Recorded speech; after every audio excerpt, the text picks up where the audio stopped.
اگر ہمیں اس بات کا علم ہو جائے کہ ہدایت جو ہے یہ اللہ کا اختیار ہے اور یہ خالصتاً اللہ کا فضل ہے، اور اس میں انسان کا کوئی اپنا عمل دخل نہیں ہے، اس کی محنت کا عمل دخل نہیں ہے، وغیرہ وغیرہ، یہ ساری باتیں اگر آپ کے علم میں ہوں نا، تو آپ نے بات یاد رکھنی ہے کہ یہ کوئی صرف عقیدت کی خوشک سی بحث نہیں ہے، بلکہ اس کا ہمارے تزکیے کے ساتھ بہت گہرا تعلق ہے۔ یہ جو مسئلہ ہے ہدایت کا، اضلال کا، یہ اسی لیے ہم پڑھتے ہیں تاکہ ہمیں بات معلوم ہو جائے کہ ہم فقیر ہیں، ہمیں اللہ سے ہدایت چاہیے۔ ٹھیک ہے، جب ہم نے بات کہہ دی کہ ہمارا کوئی عمل دخل نہیں ہے، حتیٰ کہ اللہ کے رسول کا، فرشتوں کا کوئی عمل دخل نہیں ہے ہدایت دینے میں، تو مراد کیا ہے کہ پھر ہم نے ہدایت اللہ سے لینی ہے تو ہمیں اللہ سے مانگنی چاہیے۔ ہم اللہ کے در کے فقیر ہیں ہدایت کے معاملے میں۔ یہ کلکم ضال الا من ہدیتہ، سب لوگ گمراہ ہیں جسے اللہ ہدایت دے دے۔ تو ہدایت جو ہے نا، دراصل یہ جو باب ہے یہ افتقار اللہ کا باب ہے، یعنی جس انسان کو یہ پتا ہو کہ میں نے فقیر بننا ہے اللہ تعالیٰ کا، اس کو ہدایت ملی ہوئی۔ اور بطور خاص علم کے معاملے میں نا ہم سب طلبہ علم ہیں، تو آپ یہ بات یاد رکھیں کہ ہمیں کئی اعتبار سے ہم اللہ کی ہدایت کے محتاج ہیں۔ کیسے؟ ذرا اس کو سمجھیں اچھی طرح۔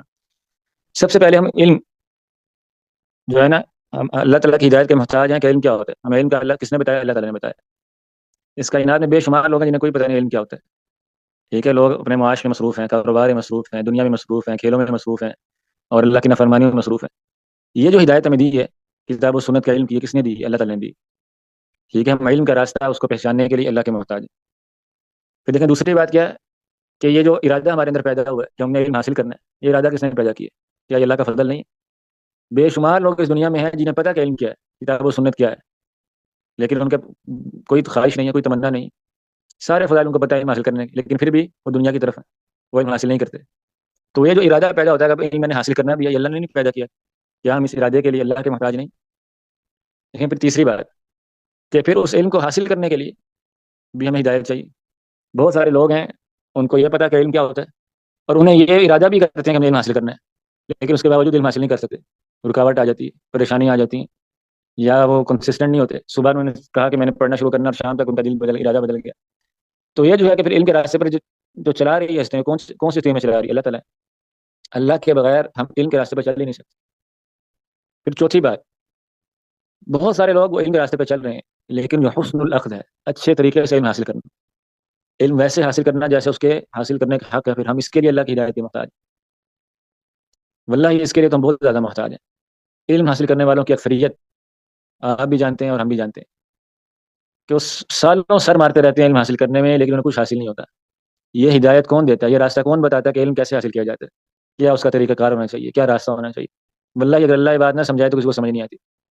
لوگ آج تک بحثیں کرتے ہیں نا کہ کتابوں کو علم حاصل ہو سکتا ہے، یہ کیوں بحثیں کرتے ہیں؟ یہ ہدایت نہیں ملی ہوئی انہیں۔ انہیں اس بات کی ہدایت نہیں ہے کہ علم حاصل کرنے کا طریقہ کیا ہے، حسن اخذ، اچھے انداز سے علم حاصل کرنا، اس کا کیا مطلب کیا ہوتا ہے۔ پھر پانچویں بات دیکھیں کہ علم حاصل کرنے کے راستے پہ انسان چل پڑا ہے، اسے علم کا بھی پتہ ہے، اس کے اندر ارادہ بھی ہے، پھر اللہ نے اس کو علم کے راستے پہ چلا بھی دیا ہے، اور وہ صحیح طریقے کے مطابق علم حاصل کر بھی رہا ہے۔ لیکن بہت سارے لوگ اس کے بعد پھر وہ راستہ چھوڑ دیتے ہیں، ثبات نہیں، استقامت نہیں، کوئی آفات ایسی آ گئیں، کوئی شیطان کا غلبہ ایسے ہو گیا، خواہشات ایسی آ گئیں، انسان ان کا راستہ چھوڑ دیتا ہے۔ کتنے بھائی ہم دیکھتے ہیں ہمارے ساتھ، ایسا ایسا چھوڑ دیا نا، راستے سے نکل گئے۔ کتنے لوگ اللہ کے دین پر ہوتے ہیں، طاعتیں نیکیاں کرتے ہیں، پھر چھوڑ دیتے ہیں۔ تو یہ استقامت کے لیے، ثابت قدمی کے لیے ہم کس کے محتاج ہیں؟ کہ اللہ کے محتاج نہیں؟ یا اللہ کے رسول کی اکثر دعا یہ نہیں تھی یا مقلب القلوب ثبت قلبی علی دینک؟ تو جو راستے پہ ہم چل رہے ہیں، چلنے میں بھی اللہ کے محتاج ہیں، اور چلتے رہنے میں بھی ہم اللہ کے محتاج ہیں کہ اللہ اس پہ چلائے رکھے، مسلسل ہدایت دیے رکھے۔ یہ ہے کہ نہیں؟ پھر چھٹی بات دیکھیں کہ بہت سارے لوگ اور ان سارے مراحل سے گزر جاتے ہیں۔ علم حاصل کیا، یعنی علم کا پتہ بھی تھا، اس کا ارادہ بھی کیا، اس کو حاصل بھی کیا، اس پر چلتے بھی رہے، سب کچھ ہو گیا، لیکن اب اس علم پر عمل کرنے میں پھر ہمیں ہدایت چاہیے۔ اہدنا الصراط المستقیم، علم تو حاصل کیا، عمل نہیں کیا، ہدایت تو نہ ملی۔ انسان علم حاصل کر لیا اور اس علم کو اپنے اوپر حجت بنا لیا، اپنے خلاف دلیل بنا لیا، یہ گمراہی نہیں ہے تو کیا ہے؟ اضلہ اللہ علی علم، اللہ علم دے کے گمراہ کر دیتا ہے لوگ۔ تو واللہ اس علم کے بعد پھر اس علم سے فائدہ اٹھانے میں، اس علم پر عمل کرنے میں پھر ہمیں ہدایت چاہیے، پھر ہم اللہ تعالیٰ کے محتاج ہیں۔ اللہ اکبر۔ پھر اس سے اگلی بات، ساتویں بات آپ دیکھیں کہ پھر اس علم کو آگے پھیلانے میں، امت میں خیر کا کام کرنے میں پھر ہمیں ہدایت چاہیے۔ بہت سارے لوگ پڑھنے تک بہت اچھے ہوتے ہیں، علم حاصل کرنے میں بہت اچھے ہیں، اس پر عمل کرنے میں بہت اچھے ہیں، لیکن ان کے علم سے ان کے آس پاس کسی کو کوئی فائدہ نہیں ہے، انہیں تدریس کا ملکہ نہیں ہے، انہیں بات سمجھانے کا ملکہ نہیں ہے، انہیں دعوت دینے کا طریقہ نہیں۔ یہ ساری باتیں، اس کی ہدایت کہاں سے آئے گی؟ یہ جو ہے مت، یہ مت کہاں سے آئے گی؟ اللہ تعالیٰ دے گا تو آئے گی۔ کہ اب اس علم سے امت کو فائدہ کیسے پہنچانا ہے، لوگوں کو فائدہ کیسے پہنچانا ہے، تعلیم کا کام کیسے کرنا ہے، تدریس کا کام کیسے کرنا ہے، تو واللہ ہم اس کے لیے بھی محتاج ہیں۔ اور اس سے اگلی بات، غالباً آٹھویں بات پھر دیکھیں کہ ان ساری باتوں کے بعد ہم اس علم کی آفات سے بچنے کے لیے پھر اللہ کے محتاج ہیں۔ واللہ اس علم کی بہت زیادہ آفات ہیں، بہت طغیانی ہے اس علم کی۔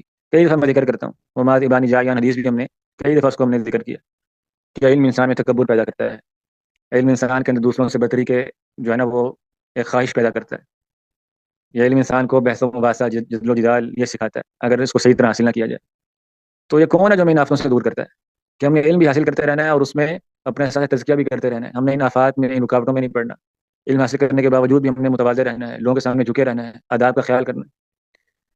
تو واللہ جو طالب علم ہے نا، اس کی ساری زندگی ہے ہی اس بات، یعنی ایک لفظ سے خلاصہ ہے، افتقار اللہ، کہ طالب علم 24 گھنٹے اللہ کے در پہ بیٹھا ہے، ہدایت مانگتا رہے نا، یہ اس کی سانسوں کے برابر وہ ہدایت مانگتا رہے پھر بھی کم، واللہ ٹھیک ہے۔ آپ کبھی غور کریں اس بات کو، ان ساری باتوں کو جو ہم نے شروع سے اب تک کی کہ یہ علم کا کس نے بتایا ہمیں، پھر آپ امت کی طرف دیکھیں، انسانیت کی طرف دیکھیں کہ کتنے لوگوں کو پتہ ہے علم کا، پھر اس علم کو حاصل کرنے کا جو ارادہ پیدا ہوا ہے یہ کس نے پیدا کیا، پھر آپ ساری امت کو دیکھیں کتنے لوگوں میں ارادہ ہے، پھر جو ہم علم حاصل کرنے کے راستے پہ چل پڑے ہیں یہ کہاں سے یہ خواہش پیدا، یہ کس نے چلایا ہمیں، اور پھر آپ موازنہ کریں لوگوں کے ساتھ، پھر حسن اخذ جو ہے کہ علم حاصل کرنے کا طریقہ کیا ہوتا ہے، راستہ کیا ہوتا ہے، کیسے علم حاصل کرنا ہے، اور پھر آپ دیکھیں لوگوں کو، اس ایک ایک بات کو آپ سوچتے جائیں اور لوگوں کو دیکھتے جائیں، واللہ اگر آپ شکر کے جذبے کے ساتھ انسان سجدے میں نہ جا پڑے تو اس کا مطلب ہے اس نے کوئی صحیح طرح سوچا نہیں ہے، پھر تفکر اس نے کیا ہی نہیں۔